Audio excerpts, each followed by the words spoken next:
Have you ever wondered how silence can be louder than any sound? Not the silence of a peaceful morning, but the silence that echoes when the voices you loved most are no longer there. Eleanor Whitmore knew this silence well.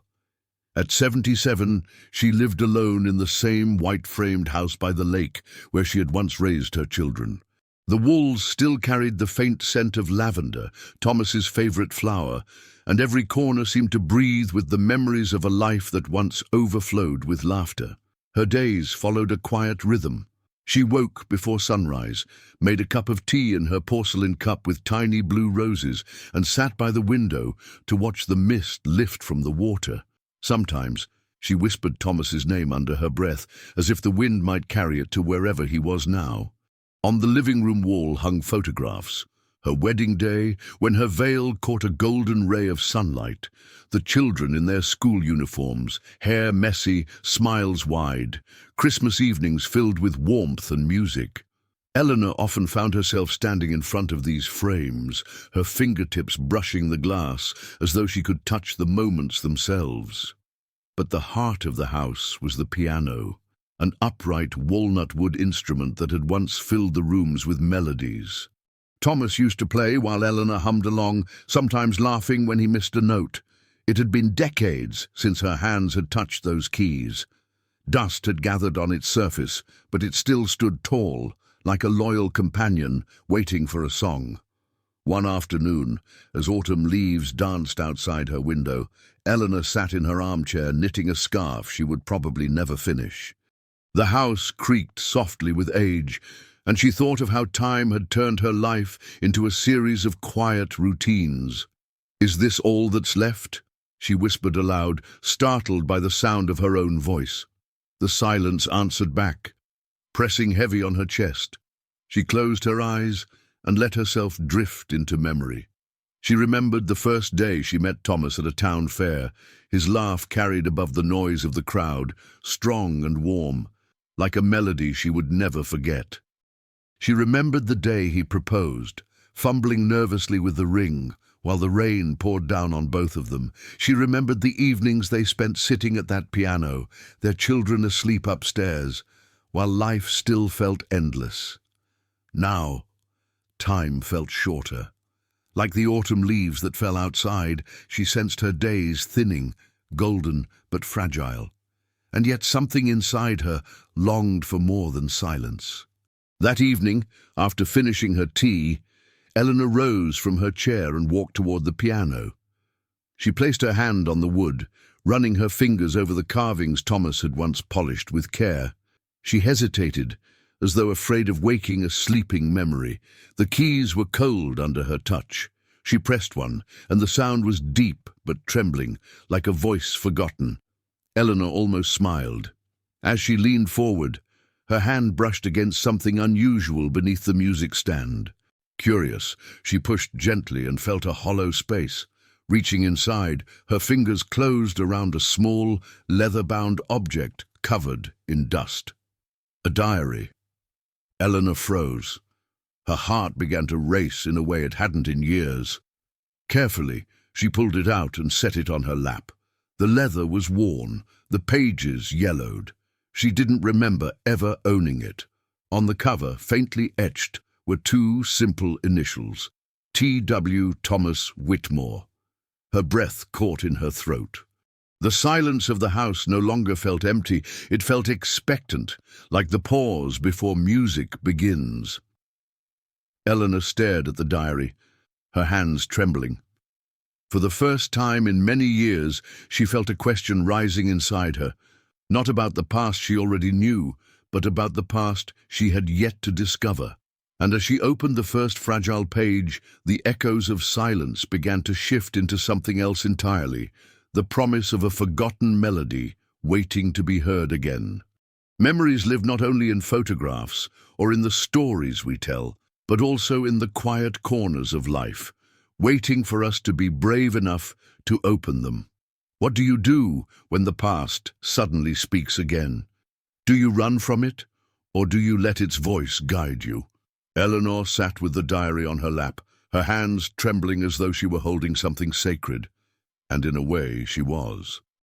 For years, her house had been nothing more than a quiet container of memories, but now those memories had found a voice of their own. She hesitated before opening it. What if it hurt too much? What if it revealed things she wasn't ready to know? Yet, something stronger pulled her forward, the same instinct that had once drawn her toward Thomas's warm eyes across a crowded fairground. With a careful breath, she opened the cover.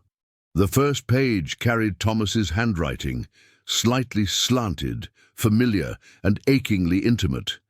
She hadn't seen his writing in so long that just the sight of it felt like being touched by him again. For Eleanor, these words are not meant to be found easily. If you are reading this, it means life has taken us far down the road, and I wanted to leave behind pieces of myself so you would never feel alone in the silence. Her throat tightened. She pressed the page against her chest for a moment, as if she could hug the man who had written those words. Turning to the next entry, she read on. Do you remember the night we first danced under that string of broken lights at the town fair? You wore a dress the color of summer rain, and I thought you were the most beautiful thing I had ever seen. I knew even then that my life would never be the same. Eleanor closed her eyes.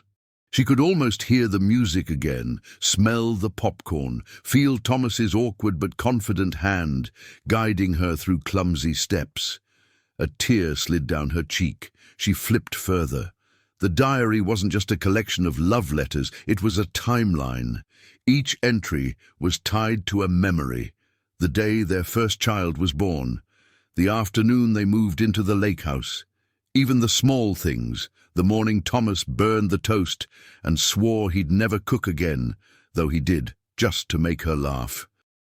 But between the joy, there were whispers of pain. Sometimes I fear I don't say enough. I bury too much inside, pretending strength, when really I just want to sit with you and admit I'm scared. Life moves fast, and I don't want to miss it, not with you by my side. Eleanor's hands shook. How many times had she misunderstood his silences, thinking he was distant or tired, and all along he had been carrying unspoken fears he hadn't known how to share. The diary became a bridge, leading her back to the man she loved, but also toward corners of his soul she had never fully seen. As the autumn light faded outside, Eleanor lit a small lamp and kept reading. The house no longer felt like an empty shell, but like a living memory, breathing through every page. Hours passed unnoticed. She read until her eyes grew heavy, yet she couldn't stop. Each word felt like Thomas was sitting across from her, speaking softly in the voice she had missed every day since he was gone. At last, she reached a page where his tone shifted. If someday you find this, promise me you'll play the piano again. Our house was never just walls. It was music. And even when I'm gone, I want you to remember that love doesn't end. It simply changes form. Eleanor gasped softly. Her hand drifted toward the piano across the room, its keys waiting, silent but alive. The diary closed with a whisper of paper, and she leaned back in her chair. For the first time in years, she didn't feel quite so alone. The silence was still there, but now it carried an echo, a promise, a melody just waiting to return. Sometimes love speaks long after a voice is gone. In words, in music, in memories, we find that those we've lost still walk beside us. Have you ever noticed how a single memory can flood your heart with the weight of an entire lifetime? The next morning, Eleanor sat again by the piano, the diary resting on her lap like a fragile treasure. Outside, the lake shimmered in pale sunlight, its ripples catching shades of gold and copper as autumn leaves drifted down. She traced the cover of the diary with her fingertips, hesitant to open it again, and yet unable to resist. Her hands trembled less this time. The fear of what she might discover was still there, but it was softened by the anticipation of reunion. Each page was Thomas speaking to her across time, and she longed to hear more. She opened to a new entry. Eleanor, if you are reading this now, I hope you remember how young we once were, how the world seemed endless, and everything we touched felt like the beginning of something beautiful. I never told you enough how those simple days kept me alive. Her eyes blurred with tears. She leaned back, letting her mind wander to the past, to the vibrant days when she and Thomas were still new to each other. She remembered their first little apartment, the creaky wooden floors, the faint smell of fresh bread drifting from the bakery downstairs, the single window that framed the busy street below. Money had been scarce, but joy had been abundant. They would sit cross-legged on the floor, eating soup from chipped bowls, laughing at their own clumsiness in the kitchen. Another page slipped open beneath her hand. Do you remember that night we couldn't sleep and decided to walk by the river? We had nothing, not even plans, but your hand in mine made me feel like I owned the world. You hummed a tune I didn't know then, but I still hear it whenever I close my eyes. Eleanor smiled through her tears. She could hear it still, the soft hum of her own voice mingling with the sound of the river, and Thomas joining in with a laugh, turning her humming into a silly duet. That night had been so ordinary, and yet looking back, it had been extraordinary. She closed her eyes now and listened. The silence of the present gave way to echoes of laughter, the rustle of leaves under their shoes, the warmth of his hand gripping hers. Nostalgia wasn't just a memory, it was a door that opened wide when she dared to step through it. Her gaze shifted to the piano. She remembered the evenings when Thomas would sit there after dinner, his fingers stumbling through half-forgotten tunes while she sang softly beside him. Their children, still so small then, would peek from the staircase, giggling at their parents' concerts. The memory made Eleanor chuckle. We were never very good, she whispered into the empty room, but we were happy. Her voice cracked on the last word. She pressed the diary against her chest and let the tears come freely. Grief, she realized, wasn't just about missing someone. It was about remembering too much, too vividly, and not knowing where to put all that love now. When she looked down again, another passage caught her eye. One day, when the children are grown and the house feels too quiet, promise me you'll not forget these songs. Promise me you'll play them again. Not for me, but for yourself. Music will always carry us back to where we belong. Eleanor's heart clenched. She reached out instinctively, her fingers grazing the piano keys. The sound that came was faint, uneven, but it was enough to stir something deep inside her chest. She hadn't played in decades. Her hands were older now, slower, but when she pressed the keys again, she felt the faintest spark of who she used to be. The woman who sang in the kitchen, who danced in the living room, who laughed at Thomas's missed notes. Closing the diary, Eleanor whispered, I remember, Thomas. I remember everything. And as the notes echoed through the quiet room, the silence no longer felt so heavy. It felt alive, with the music of yesterday. The songs of our past never truly leave us. They live quietly within, waiting for the moment we are brave enough to play them again. Why is it that the sweetest memories often walk hand in hand with sorrow? Perhaps because love is never only light. It carries shadows too, the kind we only notice when the years have passed. Eleanor opened the diary again that evening, her lamp glowing softly on the table. She had already tasted the joy of the past, the music and the laughter. But now, as her eyes moved over Thomas's handwriting, she felt the shift in tone immediately. The letters seemed heavier, as if the ink itself carried weight. My dearest Eleanor, not every day has been easy. I know I've hurt you at times, with words I left unspoken, with silences that felt colder than they should. If you ever find this, I hope you'll know it was never because I loved you less, but because I was afraid of failing you, afraid of showing you how fragile I truly was." Her breath caught. She remembered those days, the long nights when Thomas stayed late at work, returning home with tired eyes and little to say. She had often wondered if she had done something wrong, if the warmth between them had dimmed. And though they never stopped loving one another, there were stretches of time that had felt painfully distant. Another page revealed more.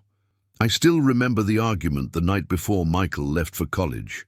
You asked me to speak to him, to reassure him, and I didn't. I thought silence was strength, but it wasn't. It was weakness. Forgive me for the moments I wasn't the father or husband you needed me to be." Eleanor pressed the book against her chest, tears rising. She remembered that night vividly. Michael had been so nervous about leaving, pacing the kitchen while she begged Thomas to say something. Thomas had stood by the window, quiet, his shoulders heavy. At the time, it had felt like indifference. Now, reading these words, she understood. It had been fear, not apathy. Her heart ached with both love and regret. How many times had she misread his silence? How many times had she filled in the blanks with her own doubts, when in truth he had simply been carrying burdens too heavy to share? The pages unfolded more confessions. "There were days I buried myself in work, not because I loved it, but because I was terrified of failing at home. I see now that every absence cost us something. If you're reading this, please know I never wanted distance. I just didn't know how to close it." Eleanor closed her eyes, her tears falling freely now. She remembered sitting at the kitchen table alone, with a cup of tea growing cold, waiting for him to come home. She remembered the sting of loneliness, even while sharing the same roof. Yet, despite it all, she also remembered the way he always reached for her hand when they finally sat together, as though trying to say in touch what he couldn't find in words. "Thomas," she whispered to the quiet room, "I forgive you. I always did." But deep inside, Eleanor knew there were also her own regrets, the sharp words spoken in frustration, the times she had turned away when she longed to hold him close, the days she had assumed there would always be more time. The diary felt heavy in her lap. The memories were not only of love and laughter, but of pain and mistakes. Yet strangely, facing them now did not break her. It softened her. The honesty of Thomas's words was like a gift, an invitation to let go of the bitterness she hadn't realized she was still carrying. She stood, walking slowly to the piano, her reflection trembling in its polished wood. Her hands hovered over the keys, but she didn't play. Instead, she spoke softly into the silence. "We wasted time, my love, but even so, we lived fully. And I would choose it all again." The house seemed to sigh with her, as though the walls themselves had been waiting for her to speak those words aloud. Eleanor closed the diary gently, wiping her tears. For the first time in years, she felt lighter, not because the regrets were gone, but because they had finally been acknowledged, and in that quiet acceptance, the shadows gave way to a different kind of light. Regret is love's shadow, proof that what we had was real. To forgive ourselves and those we've lost is to free the heart to love more deeply, even in memory. Isn't it strange how life has a way of sending us what we need, just when we believe nothing more will come? For days, Eleanor had lived in the quiet company of the diary. Every evening, she opened its pages, as if Thomas himself were sitting across from her, whispering his truths into the stillness. The house no longer felt as empty, yet a longing remained, something unspoken, as though the diary was guiding her toward a moment she had not yet reached. One crisp Saturday morning, as the wind scattered golden leaves across the porch, there came a knock at the door. Eleanor startled. Few people visited unannounced anymore. She opened the door to find a familiar face framed by long auburn hair, cheeks flushed from the cold. "Grandma," the young woman said brightly. It was Lily, her granddaughter, 22, and full of a warmth that seemed to pour into the room the moment she stepped inside. Eleanor hadn't expected her. The girl lived hours away, busy with her studies, her life, her world so different from Eleanor's quiet days. "Lily," Eleanor whispered, her heart swelling. "What a surprise." "I thought you could use some company," Lily said, hugging her tightly. I've been missing you." Eleanor felt tears sting her eyes. She hadn't realized how deeply she had needed this embrace, the simple reminder that love still lived not only in the past, but here, in the present. They spent the morning together, sipping tea, talking about small things, school, friends, the weather. But Eleanor noticed something different about Lily, a certain heaviness in her eyes, the way her smile sometimes faltered. After a pause, Lily spoke softly. Grandma, do you ever feel like you don't know where you're going? Like the world expects you to have it all figured out, but inside you're just lost?"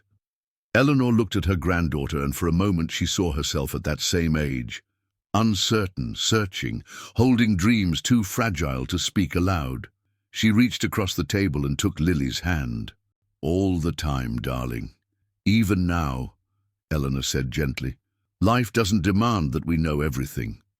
It only asks that we keep moving, step by step." Lily's eyes softened, and for the first time that day her smile was real. Later, as the afternoon sun dipped lower, Lily wandered toward the piano. She ran her fingers over the keys, brushing away a layer of dust. "I didn't know you still had this," she said. Eleanor hesitated. "I haven't played in years." Lily pressed a key, letting the note linger. "Mum told me Grandpa used to play while you sang. She used to sing one of those songs to me when I was little." Eleanor's chest tightened. "Which song?" Without waiting, Lily began to hum. The melody was faint, unsteady, but unmistakable. It was the same tune Eleanor had once hummed by the river with Thomas, the same song written about in the diary. Her breath caught. "Where did you learn that?" "From Mom. She said it was your song, Grandpa's favorite." Eleanor felt her knees weaken, and she sat beside Lily at the piano. Tears welled as she joined the hum, her voice fragile at first, then steadier as the notes wrapped around them both. The melody filled the house, a bridge between past and present, between Thomas and the generations that followed. Lily leaned against her shoulder, whispering, "I think Grandpa would love this." Eleanor closed her eyes. She could almost feel Thomas there with them, smiling, his hand resting on hers. In that moment, she understood. The diary wasn't only for her. It was a gift meant to be shared, a reminder that love was never confined to one lifetime, but flowed forward, carried in the voices of those who remained. The silence that had once haunted the house was broken, not by words, but by music. Music that belonged to yesterday, today, and tomorrow all at once. Love does not end with us. It continues in the songs we leave behind, in the hands of those who carry our melodies forward. Have you ever felt that a single moment could hold an entire lifetime? Not in its length, but in the way it gathers the past, the present, and the future into one fragile breath. That evening, as twilight painted the lake in shades of silver and rose, Eleanor and Lily sat side by side at the piano. The diary lay open on the music stand, its pages glowing softly in the fading light. The words written there seemed almost alive, guiding Eleanor towards something she had feared for years, playing again. Her hands hovered above the keys, trembling. "I'm not sure I remember how," she whispered. Lily smiled gently. "Then we'll remember together." Eleanor's chest tightened. She thought of all the times Thomas had urged her to play, of the countless nights she had resisted because she was too tired, too distracted, or too certain there would always be more time. But now, with her granddaughter waiting, she felt a courage she hadn't known she still carried. Her fingers pressed the first notes, uneven, hesitant. The sound rang through the house like a voice waking after years of silence. Lily joined in, humming the tune her mother had passed down to her, the melody that had once belonged to Eleanor and Thomas alone. Slowly, the music grew steadier. Eleanor's hands remembered more than she expected, as though her fingers carried memories her heart had forgotten. She closed her eyes, and suddenly Thomas was there. Not as a ghost, but as a presence woven into the music itself. She saw him sitting at the piano, smiling, tapping the rhythm with his foot. She felt his laughter vibrating in the notes, his love echoing in every chord. The melody swelled, filling the house, spilling into the night. Neighbors walking by might have thought it was only a simple song, but for Eleanor it was everything, every joy, every sorrow, every word unspoken, and every kiss remembered. When the final note faded, Eleanor let her hands fall into her lap. Tears streamed freely down her cheeks, yet her heart felt lighter than it had in years. Lily leaned her head against her grandmother's shoulder, whispering, "That was beautiful." Eleanor kissed the top of her granddaughter's hair. "It wasn't just me, darling. Your grandfather was here too." For a moment, silence returned, but it was no longer heavy, no longer empty. It was full, the kind of silence that follows a prayer or the last page of a cherished book. She closed the diary gently and placed it back inside the hollow of the piano. It didn't need to be read again. Its words had already done their work, healing, guiding, reminding. The rest of its melody would live in her heart, and in Lily's, and in all who came after. That night, as Eleanor watched her granddaughter sleeping peacefully in the guest room, she stepped onto the porch. The autumn air was cool, carrying the scent of leaves and distant wood smoke. She gazed at the stars scattered above and whispered, "Thank you, Thomas, for the music, for the love, for every moment, even the difficult ones. I am not alone, not anymore." And with those words, Eleanor felt at peace. The season of her life was autumn, yes, but autumn was not an ending. It was a time of color, of harvest, of beauty before the stillness, and in her heart she knew the last melody of autumn was not silence at all, but the song of love that would carry on long after she was gone. Memories are not shadows of what once was. They are bridges to what still matters. Every love, every regret, every song we leave behind becomes part of those who come after us. And perhaps the greatest truth is this: it is never too late to play the music of your heart again. What melody from your past still lives inside you? Share it in the comments, so together we can keep these songs alive.